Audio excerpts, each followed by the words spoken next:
This is the layout as it was when it was in the loft, and this is the last run I'm going to do before taking the layout down and returning it to the spare bedroom where it was before we redecorated.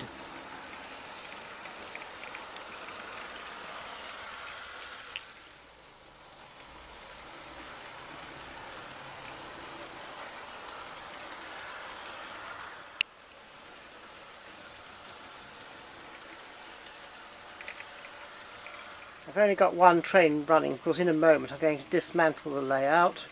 This video is just to show what the layout looked like when it was in the loft.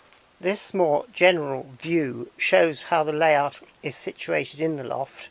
And as you can see, there's very little room between the rafters and the layout itself, and that made the decision to put the layout up here not all that good.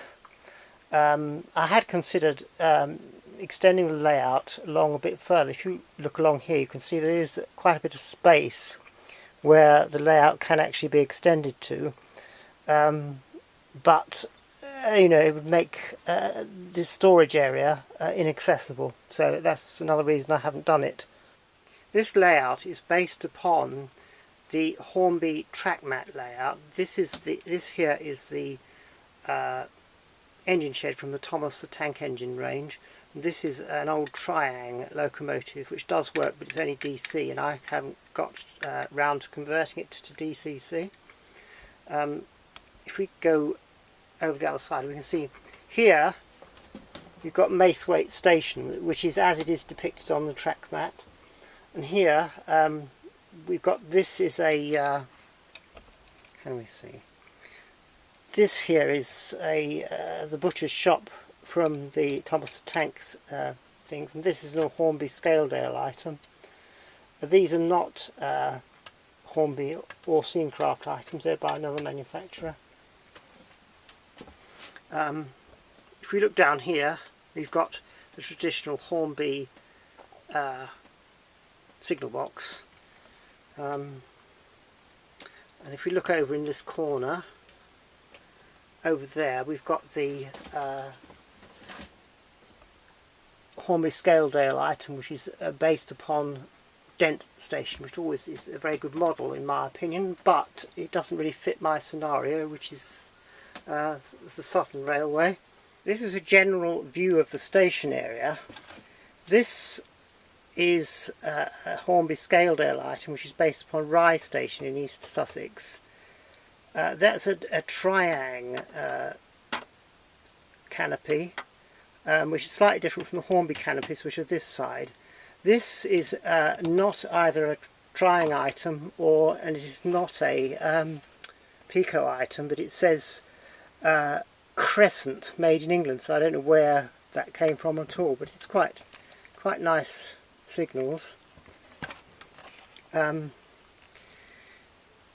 If I look over to here, you can see that came with the Hogwarts set, but it was originally brown, but I painted in Southern region colours. Over here you can see the signal box, which is a wheels kit, and here these are the Backman men you get in the Backman set. This is a general view of the layout from the other side of the loft, so you can get a kind of an idea of its situation. On top of the boiler, not the boiler, the tank, the immersion of the tank for the water, is all this stuff, which is stuff from a dismantled layout. These are old kits and things. And here is the back of a row of old houses. And down here there's an old Triang bridge, and here are two Clockwork engines. And here is some, I don't know what that is, it's something somebody's made, and that's another background thing that somebody's made. There's another view of the layout over the other side of the loft.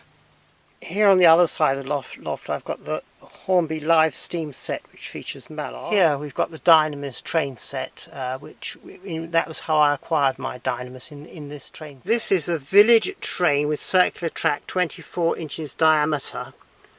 It's a Christmas set really. I have featured it on YouTube, but nobody seems to be interested in it at all. Over in that corner is the Maymod steam railway, which I get out occasionally. Today is the day of Storm Hector, so it's not as hot up in the loft as it would normally be because it's quite a cool, cloudy day outside, and that's why I've come up here to take the opportunity to dismantle this layout. Here is another view of the Eurostar train coming along. It's being controlled by the Dynamis controller. As you can see, the light in the loft isn't all that good, and that is why the colour saturation isn't very good. In the background there is a Hornby bridge which has been made to look like a tunnel, but of course it doesn't go anywhere. Here comes the Eurostar once more. But in a minute this layout's all got to be decommissioned and dismantled. That's a view of Macewaite Station from the Thomas the Tank Engine series. Right, so this really is the last running session up here, and in a minute this layout is going to be decommissioned and it's going to be moved back downstairs. As you can see, it's all total confusion up here, and I've got to try and sort it all out. If you've got a layout in a loft, quite a useful thing to have is a paste table, because you can just open it up temporarily to put your trains on while you dismantle or make alterations to the layout. The move from the loft to the spare bedroom has been completed, and there is the layout in two sections leaning against the wall waiting to be assembled. And down here are all the components of the layout waiting on the paste table. I find a paste table is quite a useful thing to put up temporarily to put your bits of track and layout is built in two sections so that it can be stowed in the loft. Here we've got the legs which are attached, which has a latch which holds it into place.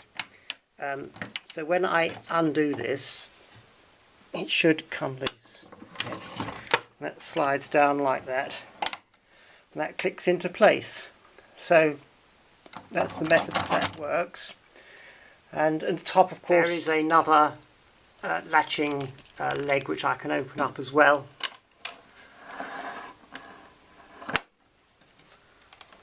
And so you can see now the layout is ready to be stood. A drawback of this method of construction is that you need to have a horizontal bar underneath the layout like this to keep the two legs steady.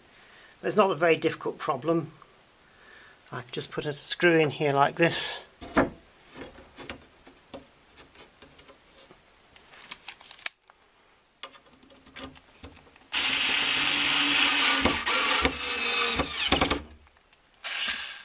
Similarly the other side.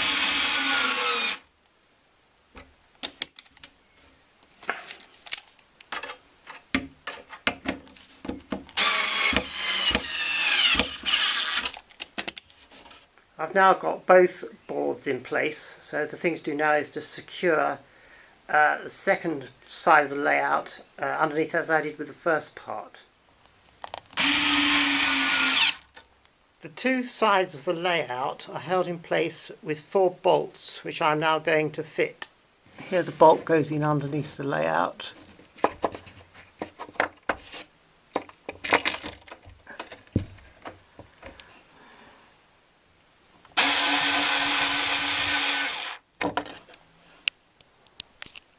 Here's the other side, the bolts on the other side, so I just put a washer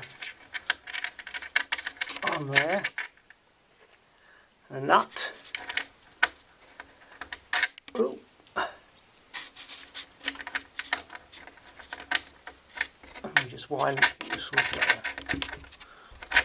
It's not very difficult at all.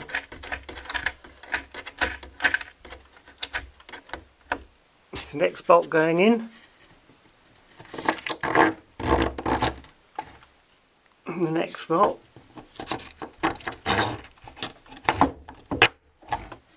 The next bolt. Next bolt that goes in there. Right. This is the space in the loft where the layout was.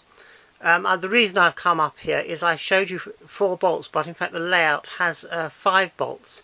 So I've somehow, in the move, I've lost a bolt. I've been up here looking for it, but I can't find it. So now I'm going to have to go to my toolbox to get another bolt. Right, so let's look in the toolbox, see what we've got here. Well, that's funny, we just happened to got the right thing. Will there be the nut? Yes, and there's a matching nut. Good. So in goes the final bolt.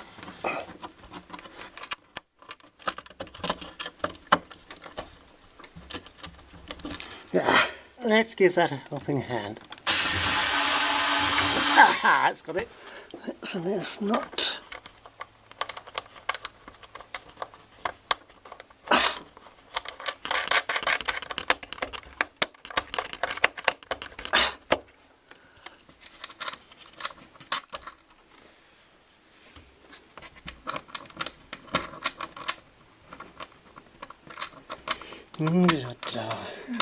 Another one.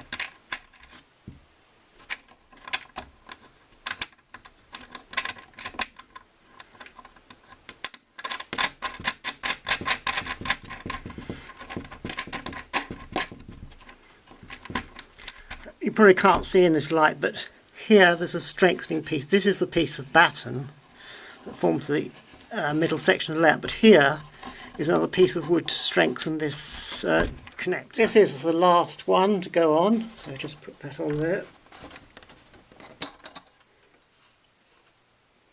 These square nuts are quite easy just to do up with your hand, and that's why it's a good idea to use square nuts and not hexagonal nuts. You can see this side, the bolt is just an ordinary, you can use just an ordinary bladed screwdriver to do it and undo it. The reason I use these is that if you haven't got any you know, spanners to hand, you can always undo this without needing any special tools. Well, all the nuts and bolts are all now in place, so it is now just a matter of just tightening them up. Oops.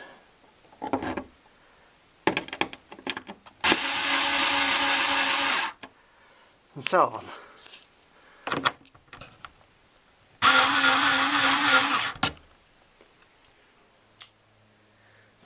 Some blight has started mowing his lawn, so I'll just shut the window, stop that noise. I'm glad I'm not up in the loft at the moment because it's a bit hot up there. Once the two layout boards are bolted together like this, it's as good as having a single layout board. You can find you can just lift it up as if it's a single board. This method of construction is quite strong. But obviously, you know, there is the problem of the weight. But something you can do is actually make it, you can make it so the legs detach completely. I made it so that the legs remained attached to the board, but you don't actually have to do that if you want. You can make it so that the boards can be detached from the baseboard to make it lighter. Now that I've got the layout down from the loft, it's going to be possible for me to make an alteration to the track plan, so that's going to be the project for this morning. I'm not able to make any more video at the moment because this chap outside is mowing his lawn and it's too hot in here to have the window shut. So this is the end of this video. Bye folks.